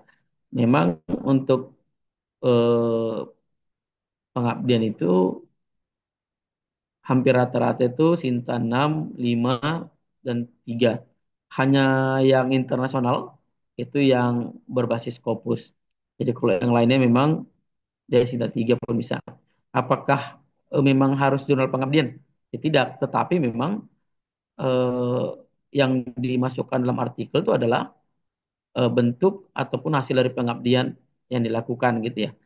Jadi bisa saja di jurnal penelitian, tetapi bentuk hasilnya itu yang dimasukkan menjadi artikel. Kemudian Haki ya sama juga link berita atau link Google Drive. Kalau di kita kemarin bersepakat memang dimasukkan ke YouTube saja. Jadi biar juga bisa diakses oleh orang banyak dan dia bersifat publik dibandingkan kalau dibuat di Google Drive. Jadi kalau dia di YouTube itu orang juga bisa gampang untuk mengaksesnya ya. Nah, kemudian izin ini untuk komunitas ya. Jadi komunitas itu dia berbasis komunitas atau kelompok. Kemudian pelaksanaannya 8 minggu. Hampir sama, dia itu 2 orang anggota dan 2 orang mahasiswa. Nah, dulu tahun lalu itu pernah pengabdian itu gagal. Salah satunya memang dia tidak memasukkan mahasiswa sebagai anggotanya. Karena di Juknis jelas bahwa bentuk pengabdian itu harus melibatkan mahasiswa gitu ya. Nah, jadi memang Bapak Ibu mohon memperhatikan itu. Nah, baru di sini kalau untuk yang komunitas, dia itu disampaikan bahwa pengusul itu ketuanya bisa lektor atau bisa juga asisten ahli, tetapi bergelar doktor. Jadi Bapak Ibu yang doktor dan memiliki jabatan fungsional asisten ahli untuk yang komunitas ini bisa menjadi ketua gitu ya. Jadi memang Bapak Ibu juga harus memperhatikan lah untuk juknis ya, dan juknis itu bisa diakses di tab 5 sebenarnya. Jadi jangan ada misalnya ketika nanti misalnya hasil keluar muncul pertanyaan kok nggak lulus karena administrasi catatan negara mahasiswa gitu. Ketika kita screenshot di juknisnya memang ada pernyataan harus gitu ya. Jadi mohon Bapak Ibu lebih seksama lah ya atau lebih detail untuk memperhatikannya. Nah, kalau di sini jelas ya hanya dosen yang bisa mengajukan ya. Jadi kalau yang seperti tadi itu tidak bisa kalau untuk yang di kapasitas ya. Di sini kalau untuk komunitas tuh dia itu logbook ya, logbook, laporan akademik, laporan pertanggungjawaban, dan draft artikel minimal Sinta 5. Ingin izin mengingatkan bahwa bentuk yang 8 minggu itu juga terdata di logbook. Jadi mungkin nanti BPK akan melihat mulai di logbook itu kapan mulai pengabdiannya. Dan harus terisi juga misalnya kapan terakhir pengabdian itu. Jadi memang 8 minggu itu bentuknya bisa rangkaian ya. Misalnya bentuknya pendampingan pada minggu keberapa, needs assessment-nya minggu keberapa gitu ya. Nanti evaluasinya misalnya di minggu keberapa. Makanya memang di logbook itu menjadi apa ya, yang akan diperhatikan oleh BPK terkait dengan pengabdian ini. Nah, makanya memang kita berharap juga memang untuk pengabdian ini agak lebih cepat karena dia terikat akan waktu. Nah, untuk publikasi Sinta 5 ya dan juga Haki, nah hampir sama juga eh, kita itu meminta link berita dan YouTube ya. Jadi kita minta video pelaksanaan. Dana maksimalnya komunitas itu 40 juta. Nah, kemudian tahun ini kita buka juga klaster pengembangan prodi. Jadi harapannya juga eh, bentuk-bentuk pengabdian itu juga berbasis prodi. Di mana bentuknya itu kita serahkan lah ya kepada prodi melakukan bentuk kegiatan-kegiatan pengabdian. Tapi juga kita mohon untuk misalnya mengaitkan dengan tema-tema prioritas tadi. Jadi setidaknya berkaitan dengan tema prioritasnya Bapak Menteri Agama. Di mana pelaksanaan pengabdian itu minimal 8 minggu. Jadi memang PKM ini akan terikat dengan waktu ya. Nah, di sini pengusulan juga secara kelompok minimal anggota itu 2 orang dan melibatkan 2 mahasiswa gitu ya. Di mana ketua pengusulnya itu hampir sama juga tadi. Dia itu sekurang-kurangnya lektor ya. Ketua pengusul itu sekurangnya jabatan lektor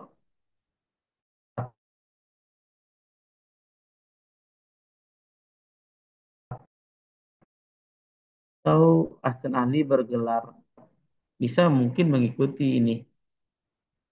Nah, untuk bantuan pendampingan ini, pengembang prodi ini, dia itu tetap outputnya itu logbook, laporan akademik, laporan pertanggungjawaban, dan juga draft artikel di Sinta 5.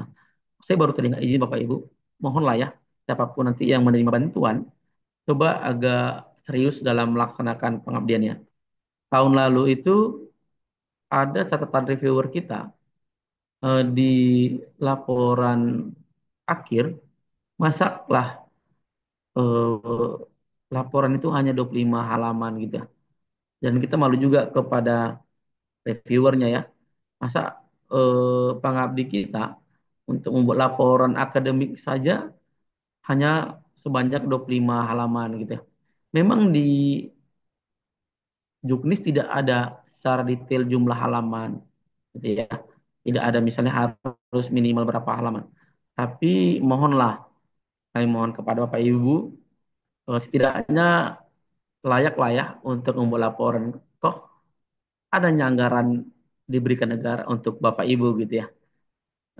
Karena agak malu juga kita ketika di komentar reviewer terkait dengan kualitas laporan akademiknya gitu ya. Jadi mohon ke Bapak Ibu misalnya siapapun nanti yang menerima mohon laporannya, output dan outcome itu agak serius di apa ya, diselesaikan gitu ya. Janganlah sepele ataupun asal-asalan dalam membuatnya gitu. Kita agak malu juga dengan reviewer-reviewer kita ya. Karena kalau seperti tahun lalu itu reviewer kan juga apa WR1 gitu ya. Jadi eh, ketika di komentar itu juga agak ini juga kita agak apa yang merasa malu juga lah terkait dengan nomini penerima bantuan pengabdian kita. Nah, untuk outcome-nya dia Sinta 5 dan juga hakinya 2 tahun dan link berita ataupun link Google Drive yang dibuat dalam YouTube. Eh, Kalau Bapak Ibu misalnya di sini bingung, ya mungkin bisa minta tolong ke mahasiswa untuk buat YouTube-nya ya. Sepertinya sebenarnya tidak susah. Karena di zaman sekarang tuh udah gampang lah buat YouTube ini ya. Dan ini juga sebenarnya memudahkan bagi kami ya pengelola ini dan juga bagi nanti BPK untuk melihat bentuk kegiatan yang dilakukan. Jadi eh, lebih gampang lah untuk beban secara administratifnya kita nanti. Ini seperti bang tadi di fill in-nya proposal pengabdian ya. Eh, yang paling penting itu misalnya tema ya yang diusung, kontribusi pengetahuan, novelty ya. Ini semua berdasarkan hasil dari reviewer. Jadi memang kita menyerahkan bentuknya ini nilai dari reviewer. Dan reviewer yang digunakan juga sama kayak penelitian ya. Kita menggunakan reviewer dari eh, yang sudah di SK-kan oleh Kementerian Agama gitu. Jadi sudah ada SK nama-nama orang yang menjadi reviewer dan itu yang menjadi reviewer kita. Tahun ini sepertinya saya kemarin sudah menghubungi beberapa reviewer juga untuk dan mereka sudah menyanggupi. Jadi nanti mungkin prosesnya agak cepat. Jadi sehingga nanti kita harapkan misalnya ketika semua proses anggaran macam itu jadi bisa segera diserah bisa melakukan pengabdian jadi tidak terkesan terburu-buru ya dan juga nanti harapan kita biar bisa closing bareng dengan penelitian jadi di bulan 11 harapannya sudah selesai semua karena kan pada beberapa edisi terakhir kan dikarenakan agak lama proses keuangannya jadi kita agak telat untuk pelaksanaan laporan antara, laporan akhir, dan lain sebagainya gitu ya. Nah, di sini jelas ya, pengusul diwajibkan mengisi formulir isian ya, atau fill in secara lengkap, dan juga udah jelas ya di sini eh, pada halaman 55 dengan tanpa menyertakan identitas diri maupun lembaga pengusul naratif ataupun RAB. Jadi sekali lagi Bapak Ibu, kami tidak mentolerir ya apa ya kesalahan-kesalahan yang sebenarnya di Juknis sudah dijelaskan. Nah, seperti misal tadi fill in di apa identitas diri di proposal naratif ataupun RAB ataupun misalnya jumlah pengusul tadi ya. Jadi memang di awal nanti di proses administratif juga akan langsung kita gagalkan. Karena saya malam itu cerita waktu ke kampus Tuntungan tuh ada beberapa dosen tuh mengeluhkan kok nggak lulus gitu ya. Ternyata catatan itu masih ada identitas diri di proposal naratif ataupun RAB. Jadi memang pada prodi lalu tidak ada ya, tidak ada catatan ini di Juknis gitu. Tetapi kalau pada tahun ini ada, ya kita akan mengikuti dan melaksanakan sesuai dengan Juknis yang ada. Nah, ini ya cara moderasi beragama kita saat ini mengalokasikan itu ada 3 proposal pengembangan program studi itu ada 5 proposal, kemudian 8 proposal, dan kapasitas itu ada 2 proposal. Malam saya diskusi dengan beberapa kawan sudah administratif itu sudah keluar ya. Jadi beberapa teman itu sudah keluar sertifnya bahwa mereka tidak lulus seleksi administrasi ya. Dan saya lihat agak banyak juga memang yang kalah gara-gara cover tadi ya. Di cover ada nama pengusul ataupun di RAB ada nama pengusul. Nah, jadi mohon Bapak Ibu juga sudah memperhatikan untuk identitas diri ya. Dan juga di similarity, coba nanti dibaca-baca bahwa similarity di BPTN itu maksimalnya berapa persen gitu. Dan berapa ketentuan penggunaan similarity-nya. Apakah bentuknya menggunakan kata, misalnya 10 kata atau berapa kata, atau misalnya menggunakan persentase. Nah, kegiatan ini sosialisasi hari ini ya, tanggal 9. Nanti masa submit tanggal 10 sampai tanggal 19 Mei. Karena memang pihak Kemenang itu membatasi itu di seperti itu. Jadi memang kita membatasi tanggal 19 Mei 23.59 ya. Jadi izin Bapak Ibu mohon agak bersemangat membuat proposalnya ya. Dan kemarin juga hasil diskusi kita bisa tidak misalnya orang yang ada awalnya perdebatan di kepala pusat pengabdian apakah bisa mengikuti dua-dua.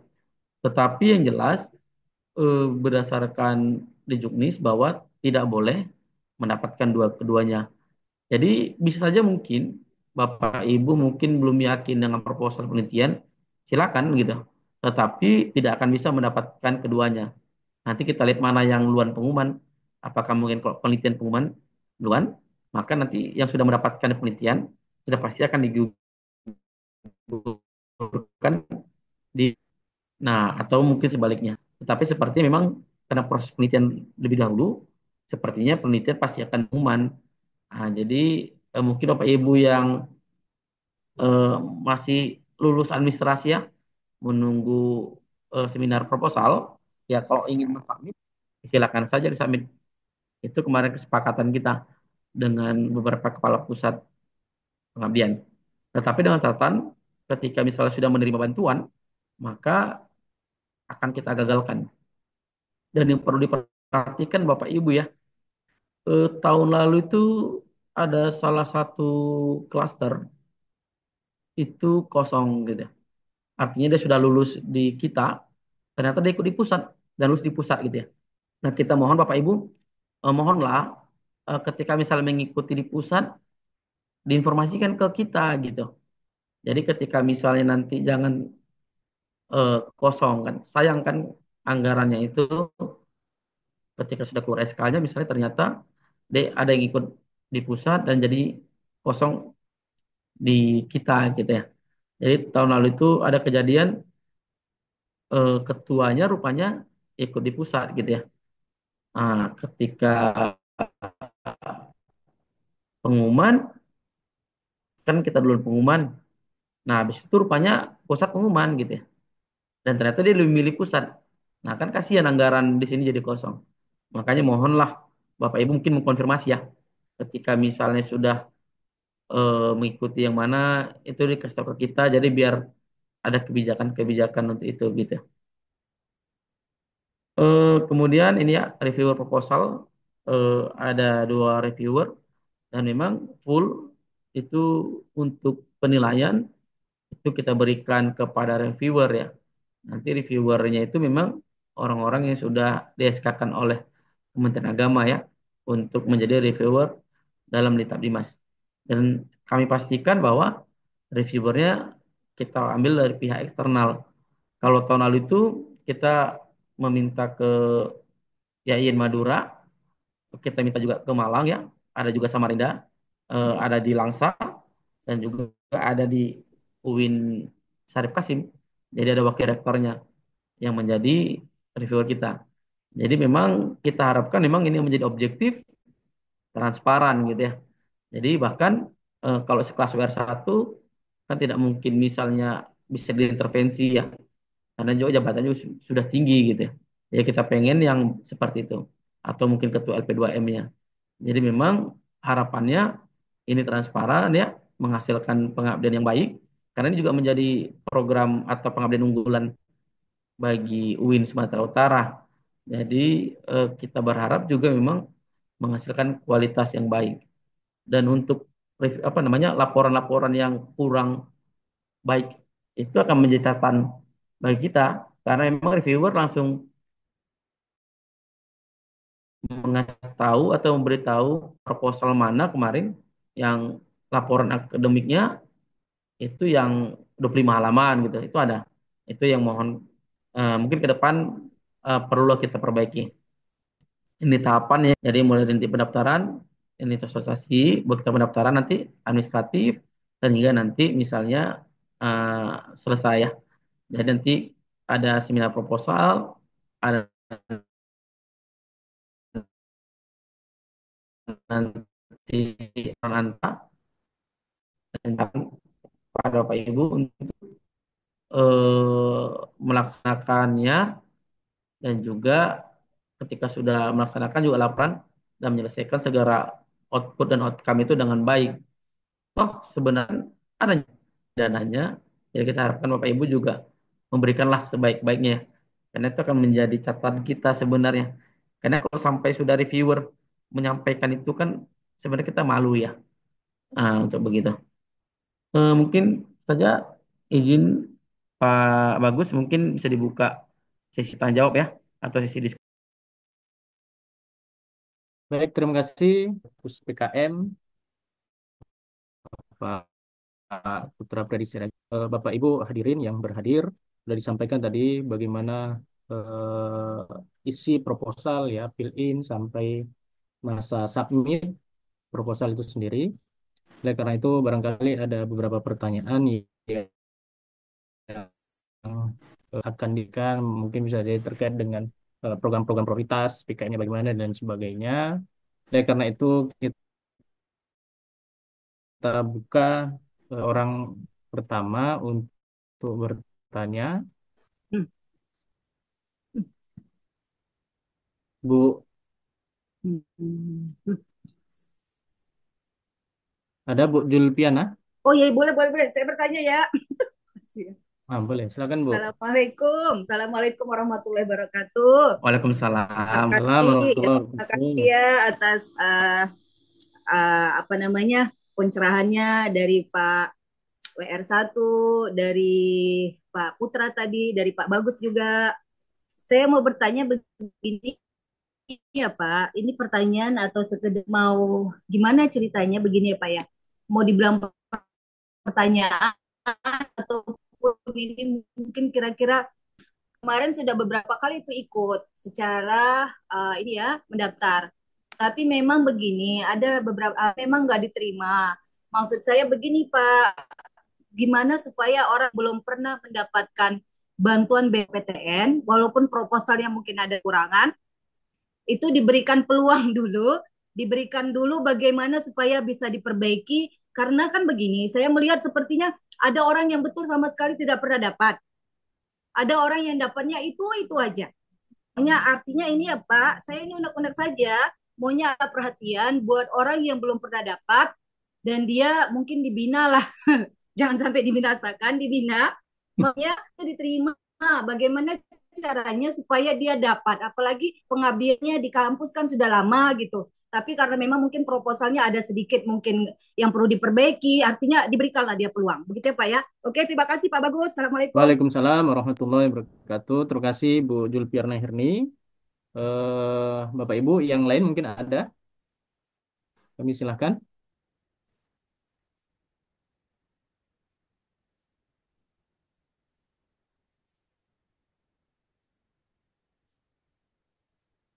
Ya tadi Bu Julpiana bertanya ini kira-kira bisa nggak diprioritaskan nih bagi yang belum pernah menerima PKM ya. Oke, izin Pak Bagus.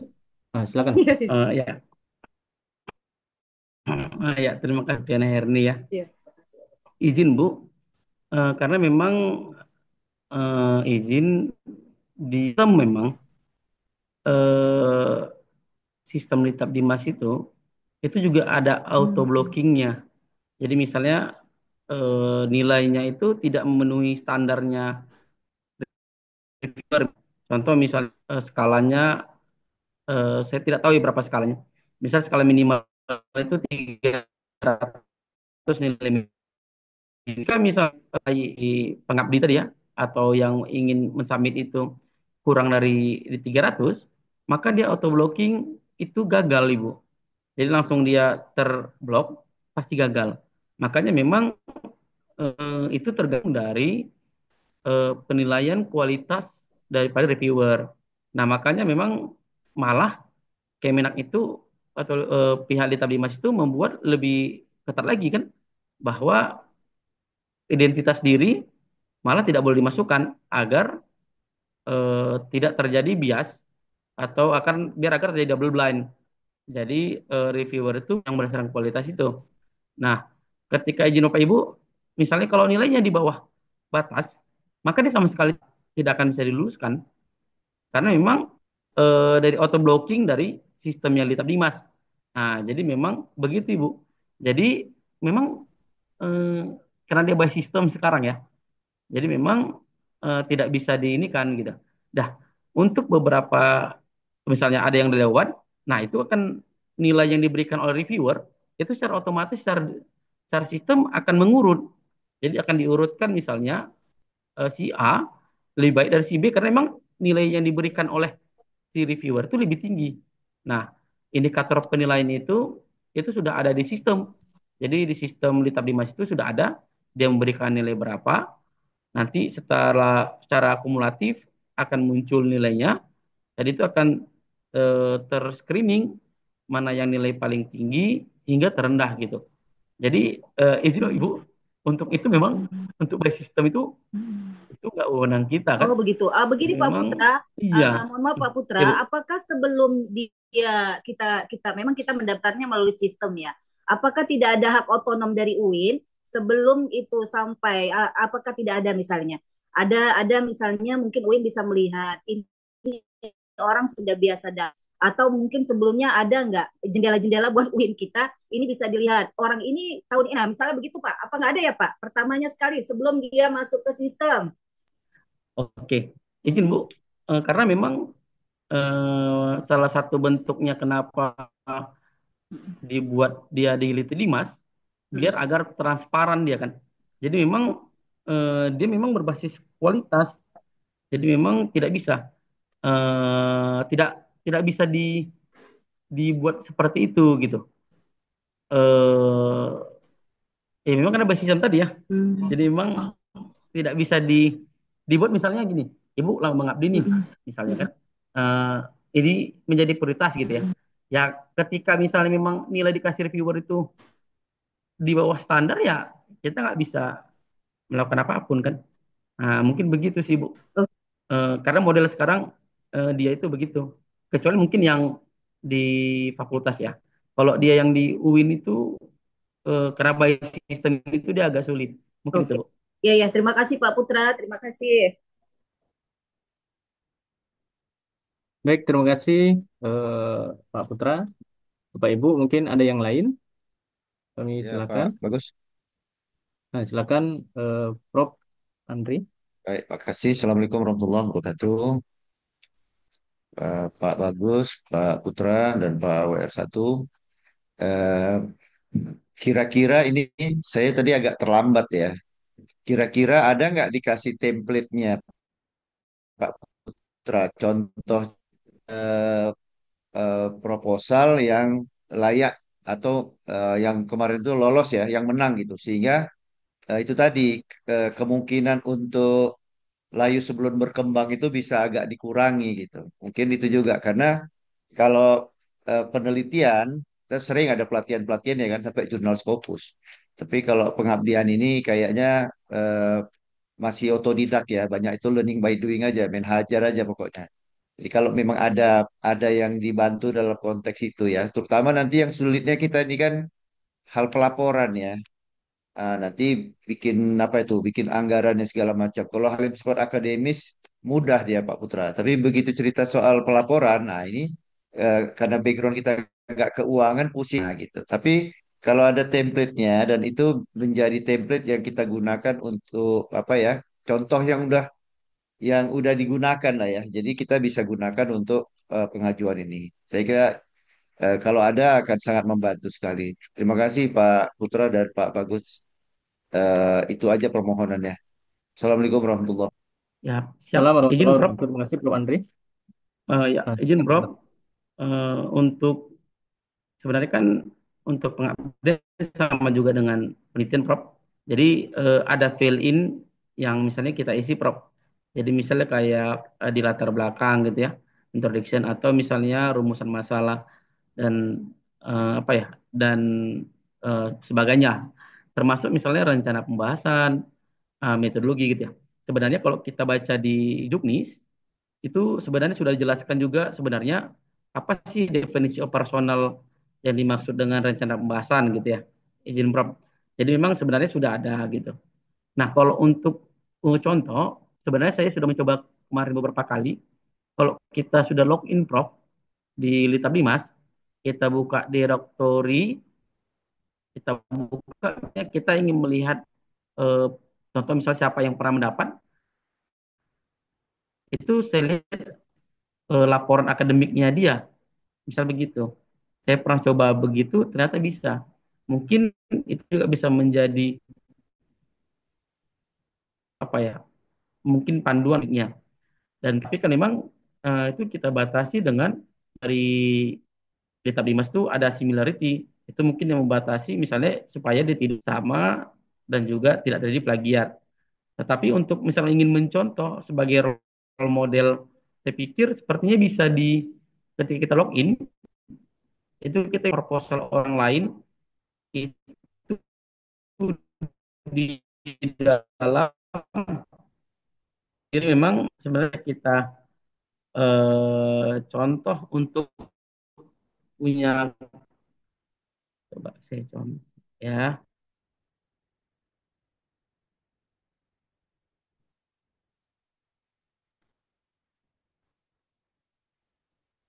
Nah, untuk memang yang pengabdian ini karena kita berbasis SBMI Prof ya. Memang di situ nanti rencananya kalau memungkinkan Prof dari anggaran itu kita coba untuk membuat pelatihan untuk SBM Prof berbasis SBM. Tapi memang izin Prof kita masih menunggu seperti kata Pak WR1 safeguarding untuk bentuk-bentuk pendampingan dari BPTN ini. Karena memang untuk safeguardnya itu masih di blocking oleh Kemenkyu kemarin. Dan kita belum tahu memang apa saja yang dibuka. Tapi mungkin nanti izin Prof, nanti setelah ini mungkin akan coba kita buat apa ya? Akan kita buat bentuk kegiatan untuk pendampingan pelaporan keuangannya Prof. Sebenarnya agak seram itu kan di laporan keuangan ya Prof ya. Kalau untuk pengabdian, aku pikir orang-orang winnersnya jago lah ini kan Prof. Namanya juga pengabdian ya. Karena juga ada bentuk-bentuk contohnya. Tetapi untuk yang keuangan ini memang agak membingungkan, terutama misalnya kayak SBM ini yang rupiah per rupiah, rupiah per rupiah per. Jadi izin nanti mungkin akan menjadi masukan untuk kita juga memastikan apakah ada nanti bentuk kegiatan untuk pendampingan laporan keuangannya. Jika mungkin nanti tidak ada, akan kita upayakan revisi untuk membuat laporan bentuk kegiatan itu ada, Prof. Mungkin itu, Prof. Terima kasih. Ya mungkin satu lagi Pak Bagus ini eh, Silakan. kalau yang di pusat itu saya lihat kan diutamakan yang punya sertifikat apa itu ya? Misalnya sertifikat pelatihan mengikuti ABCD ya, asset based itu. Jadi kalau di kita ada nggak gitu-gitu? Karena jarang-jarang kita ikut pelatihan-pelatihan begitu ya. Tapi kalau pelatihan menulis artikel mungkin kita sering ya. Yang begitu gimana tuh? Apakah itu jadi pertimbangan juga dalam dalam apa penilaian itu lumayan besar skornya atau bisa diabaikan Pak? Oke, izin, Prof. Untuk itu memang di Juknis itu ada, Prof ya. Jadi memang jika memang ada yang punya sertifikat itu pasti menjadi prioritas karena ada keterangan di juknis Prof. Oke, mungkin itu bisa dimasukkan. Semalam juga kita diskusi dengan admin Litab Dimas kita dan sudah ditanyakan ke pusat bagaimana sertifikat itu dimasukkan, tetapi tidak membuat reviewer mengetahui siapa yang memasukkannya. Artinya konsep double blind itu tetap terjaga gitu, Prof. Dan memang setelah kita diskusikan, itu rupanya ada satu sendiri item itu namanya nanti dokumen lainnya. Jadi mungkin Bapak Ibu yang punya sertifikat pernah mendapat metodologi penelitian pengabdian itu mungkin bisa memasukkan di situ di dokumen lainnya dan itu akan menjadi prioritas kita juga ketika misalnya memiliki nilai yang sama. Mungkin itu Prof. Terima kasih. Ya, makasih Pak Ketua. Baik, Bapak Putra Putri, Sumitra. Bapak Ibu yang lain Assalamualaikum, mungkin Pak. ada. Waalaikumsalam. Nah, silakan Bu Susilawati. Baik, terima kasih. Assalamualaikum warahmatullahi wabarakatuh. Yang terhormat Pak WR1, Pak Kapus, dan seluruh dosen yang berhadir di Zoom ini. Izin, saya ingin bertanya ini dengan Pak Kapus, Pak Putra. PKM di tingkat internasional, kita kan ini berbasis SBM ya Pak. Nah, kalau untuk pelaporan keuangannya itu gimana Pak? Apakah kita menyesuaikan SBM kita? Karena udah pasti kalau yang di luar negeri itu kan pasti berbeda nilai rupiah kita dengan nilai keuangan mereka gitu. Itu gimana ya Pak? Yang kedua adalah kalau kita melakukan PKM di sana, kalau dalam bentuk intervensi gitu, itu kan kalau kita menggunakan waktu itu lumayan pakai waktu berminggu gitu, Pak. Apakah dengan eh, kapasitas dana yang apa itu kan, apakah bisa disesuaikan gitu? Mungkin itu Pak Putra, makasih. Baik, terima kasih Oke, Bu Susilawati. Ada dua pertanyaan tadi Pak Putra. Pertama eh, terkait dengan PKM internasional, laporan laporannya bagaimana? Karena kan di SBM mungkin ini berbeda nilainya. Yang kedua, eh, intervensi waktu waktu PKM-nya mungkin singkat, tapi kan efeknya ini harus dilihat, dievaluasi lama. Ini bagaimana? Silakan Pak. oke, izin ya. Terima kasih ya. Untuk yang ke luar negeri, sebenarnya kan di dalam SBM juga ada ya. Misalnya kayak ibu misalnya atau Malaysia gitu. Di SBM itu ada eh, maka ibu berhak mendapatkan uang harian prioritas luar negeri. Contoh misalnya kayak ke Malaysia misalnya. Malaysia itu jelas tuh per harinya dapat berapa. Tetapi memang secara detail coba lihat ketika perjalanan dinas luar negeri itu hanya dapat uang harian saja dan juga mungkin biaya transport ya, transportasi apa namanya? Nah, itu bisa dimuat dalam SBM dan memang di SBM itu sudah ada. Jadi memang eh, tidak masalah gitu. Nah, untuk intervensi misalnya ibu melakukan apa gitu, ya itu bisa dimasukkan juga sebenarnya kan di dalam di SBM itu ada bentuk berapa harganya. Nah, jadi memang tinggal disesuaikan saja misalnya. Tetapi memang ketenaga luar negeri, Bapak Ibu harus memperhatikan itu tidak bisa cepat juga kan keluarnya. Nah, jadi memang itu juga perlu diperhatikan. Tetapi kalau hasil diskusi kita terakhir dengan orang kapal pusat pengabdian, untuk penelitian dan pengabdian, untuk perjalanan luar negerinya itu tidak dibatasi gitu ya. Karena memang dibuka gitu ya. Diperbolehkan untuk pengabdian kolaborasi internasional. Nah, jadi dipersilakan saja. Tinggal disesuaikan nanti dengan bentuk SBM-nya. Nah, tapi nanti teknisnya misalnya ketika Bapak Ibu lulus, nanti kan coba kita buatkan kegiatan untuk pendampingan khususnya untuk SBM ini ya. Jadi mungkin nanti kita hadirkan nanti eh, orang keuangan atau misalnya yang memahami lah terkait dengan SBM ini. Nah, kemudian untuk intervensinya, nah memang kan dia contoh misalnya kayak harus 12 minggu gitu ya. Jadi memang bentuknya kan dalam bentuk pendampingan itu kan bisa banyak tahap ya.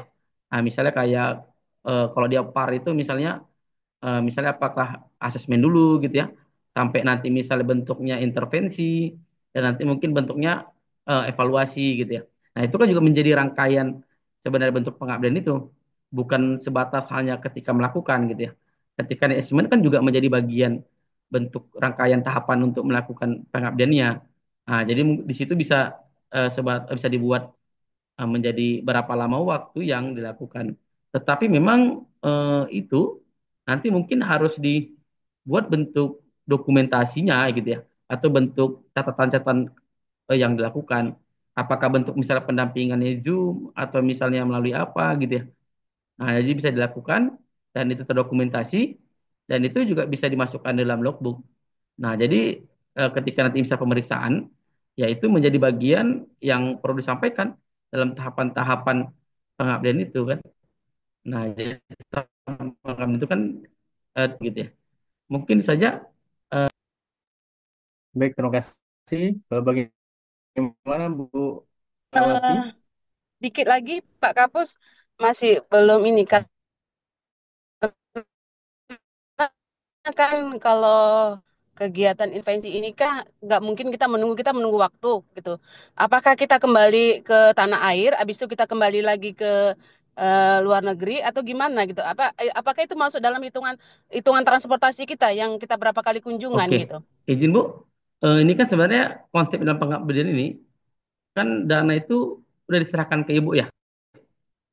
Jadi kan sebenarnya Ibu yang bebas untuk mengelola bentuk kegiatannya asalkan dia sesuai dengan aturan keuangan.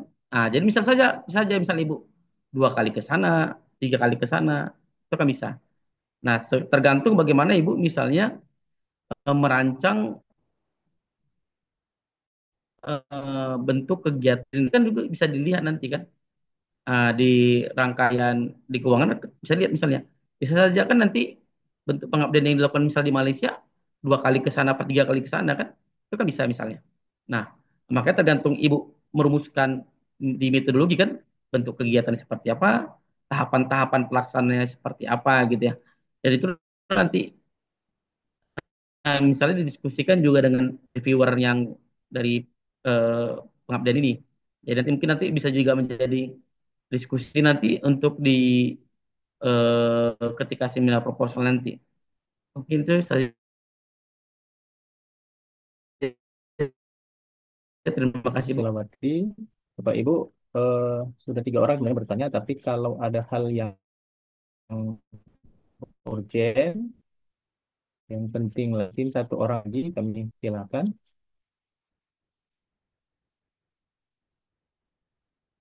Ada Bapak Ibu?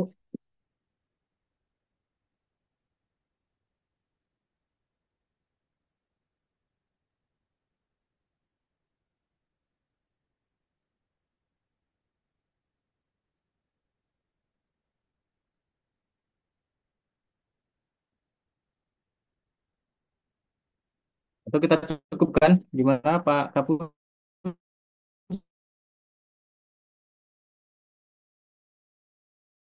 Kita masukkan ke YouTube ya. Apa ya? Ingin mendengarkan lagi, eh, silakan gitu. Boleh, Pak Deddy mau menyampaikan? Ah, Pak, Boleh ya sedikit ya Pak Pak Deddy Pak Irawan? Putra. Mungkin hanya menyimpulkan dari beberapa pertanyaan juga tadi ya. Untuk by system ya, ini sudah jadi himbauan dari pusat bahwa semua penelitian pengabdian itu harus menggunakan sistem ya, baik yang dari BLU dan U dan yang lain-lainnya. Jadi sehingga kemarin ada Irjen datang khusus melihat yang 2019 malah, 2021 ya, Mereka melihat yang 2021 dan mereka memastikan tidak ada yang misalnya yang seperti pertanyaan pertama tadi, prioritas bahwa ini orang lama harus dimenangkan. Nah, itu tidak boleh. Itu yang dilihat mereka karena itu jadi hal yang tidak transparan dalam penelitian. Ya, namanya juga hibah. Nah, untuk yang kedua mungkin dari Pak Prof ini template. Template itu sebenarnya udah ada kok di Juknis. Jadi tinggal isi kenadul, abstrak, A, B, C, D. Nah, itu pengabdinya yang mengeksplor masing-masing gitu. Ya, akan mendapat yang agak sedikit gantung memang adalah format keuangan karena keuangan hanya diikuti eh, yang mau mengikuti harus baca juknis benar-benar karena hibah yang harus ngerti Pak Putra nggak ada yang lain. Sekian. Oke, Oke, terima terima kasih Pak. kasih Pak. Ada kalau kira-kira Bapak Ibu tidak ada lagi pertanyaan, kita tutup ya.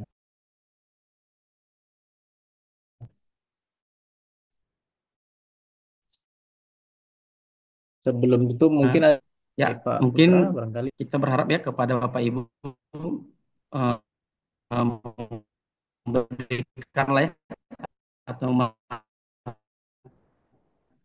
proposal pengabdiannya baik ya, proposal apa ya, penelitian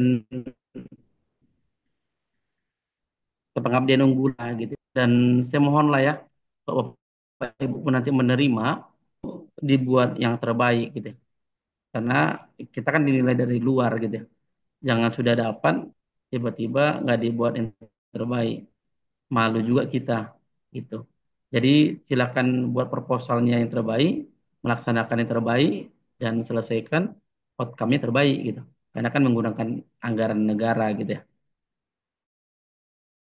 Mungkin dan silakan masuk karena ada 18 proposal ya. Dan itu transparan ya, uangnya cair ke Bapak Ibu yang melaksanakan gitu ya. Dan Bapak Ibu nanti akan, jadi ketika nanti datang BPK ya kita hanya menjelaskan jumlah masalah ya kita akan menghubungi Bapak Ibu. Jadi, Bapak Ibu tolong laksanakan yang terbaik dan selesaikan. Terima kasih. Pak Putra, Bapak Ibu hadirin, kita sudah berada di ujung ya. Tadi sudah sosialisasi dan jawab. Ini sudah terima kasih kepada Bapak Ibu yang telah berhadir, Bapak Prof. Azhari Akmal Tarigan, Bapak Prof. Khri, Fus yang berhadir, dan Ibu terima kasih sebanyak atas waktu dan kesempatannya hadir dalam sosialisasi proposal PKM BUPTN UIN Sumatera Utara tahun 2025 ini. Oleh karena itu, mari sama kita tutup ya, acara kita alamin. Saya mohon maaf kalau jika ada kesalahan kata, saya akhiri. Wabillahi taufiq. Wassalamualaikum warahmatullahi Waalaikumsalam warahmatullahi